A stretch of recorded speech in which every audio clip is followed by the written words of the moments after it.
महाराष्ट्र राज्याचे माजी मुख्यमंत्री आणि खासदार माननीय नारायणराव राणे यांच्या अमृत महोत्सवी वर्षानिमित्त महाराष्ट्र राज्य कबड्डी असोसिएशनच्या मान्यतेने आणि सिंधुदुर्ग कबड्डी फेडरेशनच्या सहकार्याने वेंगुर्ला ठिकाणी 13 एप्रिल रोजी सिंधुरत्न भूषण चषक कबड्डी स्पर्धा जय मानसेश्वर कबड्डी संघ वेंगुर्ला आयोजित भव्य राज्यस्तरीय कबड्डी स्पर्धा संपन्न झाल्या।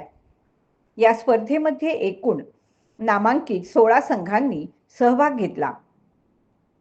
या स्पर्धेत अनिकेत स्पोर्ट क्लब भरणे संघ सहभागी झाला होता। उपांत्य फेरीमध्ये स्वराज्य स्पोर्ट क्लब चिपळूण या बलाढ्य संघावर मात करून अंतिम फेरीमध्ये अनिकेत स्पोर्ट्स क्लब दाखल झाला। अंतिम सामना SM स्पोर्ट्स क्लब कुडाळ या संघामध्ये अटीतटीची लढत झाली आणि अंतिम 30-25 या गुणफरकाने हा सामना अनिकेत स्पोर्ट्स क्लबनं पटकावला। उत्कृष्ट पकड समरीन बुरोणकर हिला गौरवण्यात आलं। स्पर्धेतील अष्टपैलू खेळाडू म्हणून सिद्धी चाळके हिचा मान्यवरांच्या हस्ते सन्मान करण्यात आला। या संघामध्ये राष्ट्रीय खेळाडू कुमारी तस्मिन पुरोणकर, सायली शिंदे, सलोनी महाडिक, वंशिका काचावडे, वैशाली जाधव, समीक्षा शिंदे, जानवी शिंदे, श्रावणी जाधव, मनीषा राठोड या खेळाडूंनी उत्कृष्ट खेळ केला।